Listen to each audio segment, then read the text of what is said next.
नमस्कार दोस्तों, मैं बहुत बहुत स्वागत करता हूं आप सभी का एक बार फिर आपके अपने ही financial YouTube channel financial space से दोस्तों, जहां पे हम अलग अलग फाइनेंशियली प्रोडक्ट्स की अनबॉक्सिंग करते हैं, रिव्यू करते हैं और आपके लिए एक बेस्ट फाइनेंशियल एडवाइस लेकर आते हैं। और दोस्तों, प्राइवेट बैंक से लोन लेना कैसा रहेगा, ये एक बहुत ही कॉमन क्वेश्चन है। मेरे बहुत सारे सब्सक्राइबर जो हैं पूछना चाहते हैं, वो ये फीडबैक चाहते हैं कि अगर in case of any emergency अगर उन्हें किसी प्राइवेट बैंक से है अगर उन्हें लोन लेना रहे तो उसके बाद का जो एक्सपीरियंस है, उसके बाद का जो अनुभव है वो कैसा रहेगा। क्योंकि गाइज अपने देश में क्या है ना कि प्राइवेट चीज़ों को लेकर लोगों के मन में थोड़ा सा एक संकोच रहता है, थोड़ा सा एक शंका रहता है। कह सकते हैं कि प्राइवेट चीज़ों पर लोगों को भरोसा एक्चुअल में नहीं हो पाता है।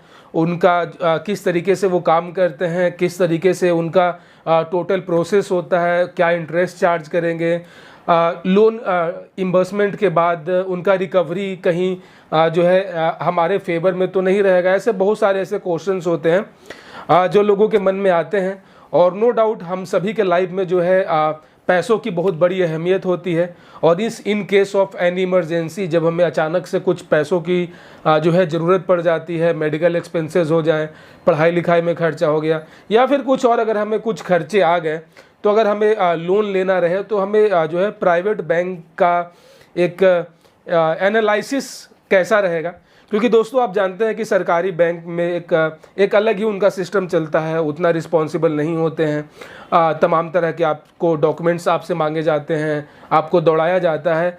कुल मिला जुला के कह सकते हैं कि कस्टमर को लेकर उनका बिहेवियर अच्छा नहीं होता है, ऐसा माना जाता है। हालांकि मैं ऐसा नहीं कह रहा हूँ।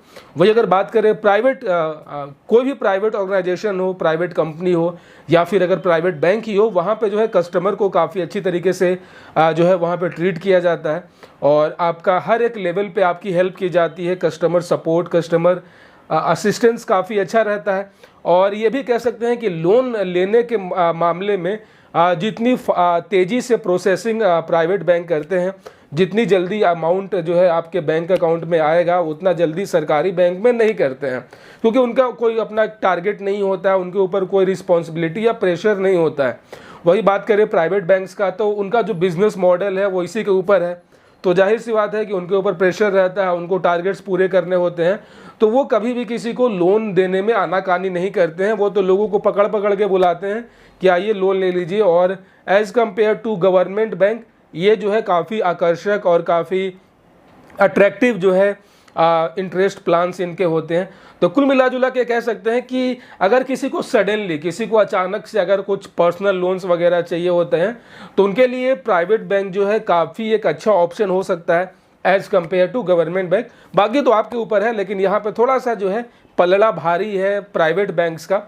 अब बात कर लेते हैं प्राइवेट बैंक्स में। इंडिया में बहुत सारे प्लेयर्स हैं, लगभग 15-20 से ज़्यादा प्राइवेट बैंक्स हैं अपने इंडिया में। लेकिन मुख्यतः यहाँ पे 3, 4, 5 ऐसे बैंक हैं जो कि थोड़ा सा टॉप कैटेगरी में आते हैं। और जहाँ पे सबसे पहला नंबर जो आता है वो HDFC बैंक का आता है, आप सभी जानते होंगे। HDFC बैंक के बाद ICICI बैंक, एक्सिस बैंक, ठीक है। उसके बाद और भी बहुत सारे बैंक हैं, इंडसइंड बैंक हो गया, IDFC फर्स्ट बैंक हो गया, बंधन बैंक हो गया, ठीक है। तो ये उतने मैं उसके बारे में बात नहीं करूंगा। आज मैं टोटल जो है ये 3 जो मुख्य प्लेयर हैं, HDFC, ICICI और एक्सिस बैंक के बारे में बात करूंगा। दोस्तों, इन सभी के बैंक में जो है आपस में कंपटीशन रहता है। तो ऑलमोस्ट जो है सभी के प्लान्स काफ़ी अट्रैक्टिव्स होते हैं। और स्पेशली बात करें personal loans, personal loan basically वो होता है जिसके लिए आपको कुछ मतलब एज अ प्रूफ नहीं देना होता है, एज अ आपको कुछ रीज़न नहीं देना होता है। मसलन ये कि अगर आपको 2 व्हीलर लोन चाहिए तो आपको कोटेशन वहाँ पे देना पड़ेगा जिस एजेंसी से आप 2 व्हीलर ले रहे हैं, ठीक है। तो मतलब कि आपको मजबूरी है कि आपको बाइक लेना ही है। अगर आप होम लोन ले रहे हैं तो आपको पूरा अपना प्लान दिखाना होगा, नक्शा वगैरह दिखाना होगा। मतलब कि उस पैसे को आप अपने घर बनाने में यूटिलाइज कर सकते हैं। लेकिन पर्सनल लोन बेसिकली ये आपका अपना खुद का पैसा होता है, आपके अकाउंट में होता है। उस पैसे को आप कुछ भी कर सकते हैं, वो आपकी मर्जी है, ठीक है। बैंक केवल जिस टेन्योर के लिए आपने जो लोन लिया है उसके ऊपर जो है वो आपसे जो है प्रिंसिपल अमाउंट पे जो भी है इंटरेस्ट वो आपसे चार्ज करेगी, ठीक है। तो अगर प्रोसेस के बारे में बात करूं, प्रोसेस जो है as compare to government bank, private bank का प्रोसेस काफ़ी स्मूथ है, काफ़ी ट्रांसपेरेंट है। और प्रोसेसिंग फ़ी भी इनका जो है बिल्कुल ना के बराबर है, क्योंकि ये कस्टमर को चाहते हैं कि मैक्सिमम से मैक्सिमम कस्टमर को अट्रैक्ट कर सके लोन के पर्पज़ के लिए।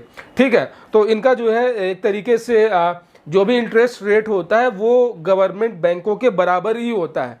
ऐसा नहीं है कि प्राइवेट है तो बहुत ज़्यादा ले लेगा, नहीं, क्योंकि ये सभी कंट्रोल होते हैं RBI, reserve bank of India के द्वारा ही जो है वो कंट्रोल किया जाता है, और बैंकों के ऊपर कैप किया जाता है कि आप इससे ज़्यादा नहीं ले सकते, इससे कम नहीं कर सकते। ठीक है, तो आपको जो है यहाँ पे कभी भी जो है इंटरेस्ट को लेकर यहाँ पे बिल्कुल टेंशन नहीं लेना है कि ये बैंक जो है ज़्यादा ले रहा है, वो कम ले रहा है। हाँ, कुछ पॉइंट का, कुछ दशमलव का अंतर हो सकता है, लेकिन राउंड फिगर में लगभग सभी के बराबर होते हैं। अब यहाँ पे बात आती है ईएमआईज़ की, कि अगर आप ईएमआई समय पे अपना नहीं पे कर पाएंगे तो उनका बिहेवियर कैसा होगा आपके प्रति। ये बहुत ही कॉमन क्वेश्चन है और सभी लोग जानना भी चाहते हैं। ठीक है, तो गाइस आप यहाँ पे थोड़ा देखेंगे कि कोई भी ऑर्गेनाइजेशन है, कोई भी बैंक है, कोई भी एनबीएफसी कंपनी है, वो कभी भी अपने ग्राहक से रूड बिहेवियर नहीं करना चाहती है। तो फर्स्ट टाइम तो बिल्कुल आप निश्चिंत रहें कि आपके साथ कुछ रूड बिहेवियर होगा। हाँ, एक जेंटल सा रिमाइंडर होगा अगर आपका ईएमआई बाउंस हो जाते हैं। ठीक है, अगर आप सफिशिएंट अमाउंट अपने बैंक में नहीं रखते हैं तो जाहिर सी बात है बैंक जो है बाउंस चार्जेस काटेगा, जो कि बहुत ज़्यादा हाई होते हैं, और साथ ही साथ आपका जो ईएमआई है वो भी ओवर ड्यूज हो जाएगा। ठीक है, तो इसका नेगेटिव प्रभाव पड़ेगा पैरेलल में आपके सिविल स्कोर पे, आपका क्रेडिट स्कोर पे, क्योंकि जो भी बैंक्स होते हैं, जो भी एनबीएफसी कंपनी होती हैं, तो उनके थ्रू जो भी क्रेडिट्स लोगों को दिए जाते हैं, ग्राहकों को, उन सभी का रिपोर्ट जो है वो मंथली बेसिस पे वो सिविल को रिपोर्ट जाता है।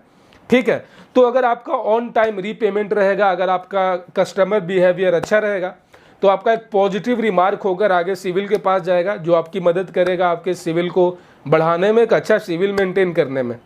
वही अगर आप टाइमली रीपेमेंट नहीं कर पाते हैं, आपका अमाउंट जो है ओवर ड्यूज आ रहा है, आपका ईएमआई अगर बाउंस हो रहा है, तो क्या होगा कि आपका जो बैंक है वो आपका नेगेटिव, एक तरीके से नेगेटिव रिमार्क देगा, आगे सिविल को रिपोर्ट करेगा। तो यहाँ पे एक नुकसान तो आपका ये हो गया कि आपका जो सिविल स्कोर है वो डाउन होगा। इन फ्यूचर आपको काफ़ी प्रॉब्लम का सामना करना पड़ेगा अगर आप किसी दूसरे लोन के लिए जाते हैं तो ये एक बहुत बड़ा फैक्टर होता है। इसके लिए आपको हमेशा जो अपना ईएमआई है वो टाइमली रिपेमेंट करना चाहिए। अगर ऑटो डिडक्ट है, अगर आपने जो है ई मैंडेट कर रखा है अपने अकाउंट को, तो मेक श्योर कि आपका जो अकाउंट है वो हमेशा फंडेड रहे, कभी भी ओवर ड्यूज ना हो। अब हर किसी के साथ मजबूरी होती है, एज अ पर्सन हर किसी के साथ कुछ न कुछ ऐसा हो सकता है कि उनके अकाउंट में पैसे ना रहें, वो टाइमली रीपेमेंट नहीं कर पाएँ। उसके बाद क्या होगा?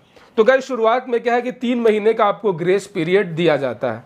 इस 3 महीने में आपको कोई परेशान नहीं करेगा, कोई भी आपको रिमाइंडर नहीं भेजेगा, कोई भी नोटिस आपको नहीं आएगा। लेकिन हाँ, आपकी प्रॉब्लम शुरू होगी चौथे महीने से, क्योंकि लगातार आप 90 दिन तक फेल हो चुके हैं, आप रीपेमेंट नहीं कर रहे हैं, आपकी ईएमआई ड्यूज जा रही है, तो आपका सिविल तो उधर थोड़ा सा गड़बड़ हो ही रहा है। अब जो है बैंक अपनी ओर से, बैंक का जो रिकवरी टीम होता है वो अब अपनी ओर से एक्टिव होगा और आपसे जो है टेलीफोन पे आपसे कम्युनिकेट करना शुरू कर देंगे।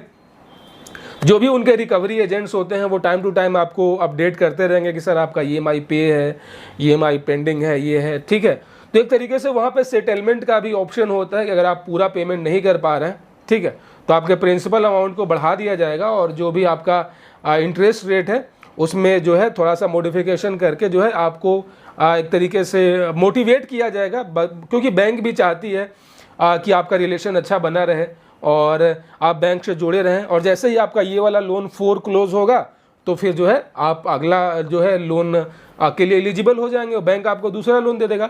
तो बहुत सारे प्राइवेट बैंक ऐसे भी करते हैं कि आपका पहले लोन का जो भी अमाउंट होता है वो चुकाने के लिए आपको ये बोलेंगे कि आप दूसरा लोन ले लीजिए।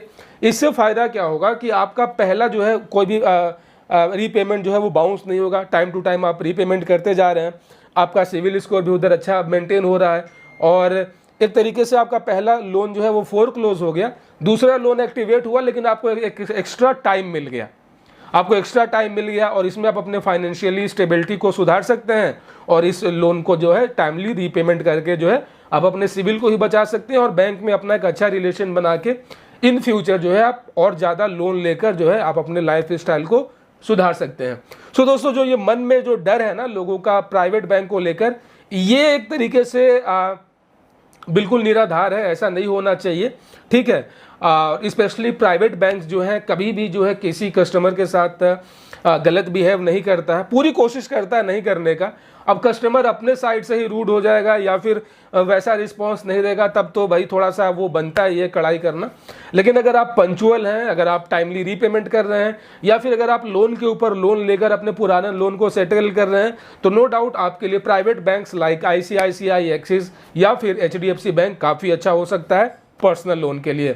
सो दोस्तों, अगर लोन्स या फिर बैंक से संबंधित अगर आपके मन में कोई और सवाल है, किसी प्रकार का और क्वेश्चन है, दुविधा है, तो आप मुझे कमेंट बॉक्स में पूछ सकते हैं। मुझे बहुत खुशी होगी आप सभी के सवालों का जवाब देने में। अपना बहुत सारा ख्याल रखिएगा। और हाँ, अगर आप हमारे चैनल फाइनेंशियल एक्सप्रेस पे पहली बार आए हैं तो चैनल को सब्सक्राइब कर दीजिएगा, नोटिफिकेशन बेल ऑन कर दीजिएगा, ताकि अगली बार जब मैं कोई नया और लेटेस्ट वीडियो लेकर आऊँ तो आप उसे मिस ना कर सकें। जय हिंद दोस्तों।